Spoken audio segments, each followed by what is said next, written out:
गर्मी का दिन था। सुबह की खिली धूप में एक टिड्डा बड़े मजे से घास पर फुदक रहा था। वो बड़ा खुश था और उस खुशी में गा रहा था, नाच रहा था और जिंदगी के मजे ले रहा था। एक ओर जहां टिड्डा अपनी मस्ती में लगा हुआ था, वहीं दूसरी ओर एक चींटी अनाज के एक दाने को पीठ पर ढोकर अपने बिल में ले जा रही थी। जब चींटी टिड्डे के पास से गुजरी तो टिड्डे ने उसे अपने पास बुलाया और कहा, प्यारी चींटी आओ मजे करें। लेकिन चींटी ने मना कर दिया और अपने काम में लगी रही। वो पूरे दिन कड़ी मेहनत कर एक एक कर अनाज का दाना खेत से उठाकर अपने बिल तक ले जाती रही। अपनी मस्ती में डूबा टिड्डा चींटी को देखता और हंसता।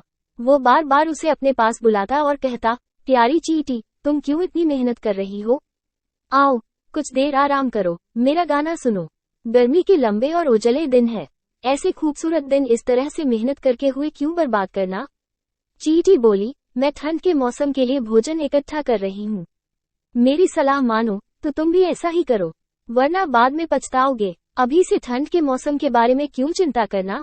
टिड्डा बोला, मेरे पास पर्याप्त भोजन है और ठंड का मौसम तो अभी बहुत दूर है, उसकी तैयारी करने के लिए बहुत समय है।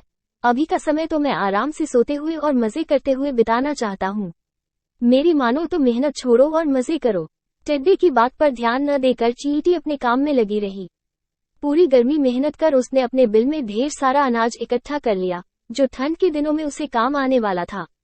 उधर टिड्डा ठंड के मौसम की तैयारी के स्थान पर पूरे दिन नाचता गाता रहा। अपनी मस्ती में उसे होश ही नहीं रहा कि गर्मी के दिन बहुत लंबे समय तक नहीं रहने वाले हैं। जल्द ही ठंड के दिन और फिर बरसात के दिन आ जाएंगे, जो उस जैसे जीवों के लिए मुश्किल भरे दिन होंगे।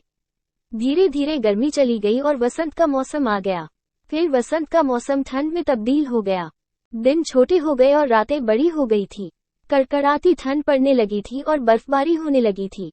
अब टिड्डे को महसूस हुआ कि चींटी सही कह रही थी, उसे भी इस मौसम के लिए पहले से तैयारी करनी चाहिए थी। लेकिन वो तो पूरी गर्मी नाचता गाता और मजे करता रहा। अब न उसे गाना गाने का मन कर रहा था, न ही नाचने का। उसका भोजन खत्म हो चुका था। वो ठंड और भूख से तड़प रहा था। उसने सोचा नहीं था कि ठंड इतनी बुरी भी हो सकती है। उसके पास भोजन नहीं था, बर्फ से बचने का इंतजाम नहीं था। उसे लगने लगा कि जिस गर्मी के मौसम में उसने इतने मजे किए हैं, शायद अब अगली बार उस मौसम को देखने के लिए वो जिंदा ही न बचे। एक दिन भूख से तड़पते हुए बर्फीले मौसम में उसकी नजर चींटी पर पड़ी, जो अपने बिल में मजे से आराम कर रही थी। उसके पास पर्याप्त भोजन था और ठंड से बचने के लिए आसरा। टिड्डा पछताने लगा और रोने लगा। उसे समय बर्बाद करने का फल मिल चुका था।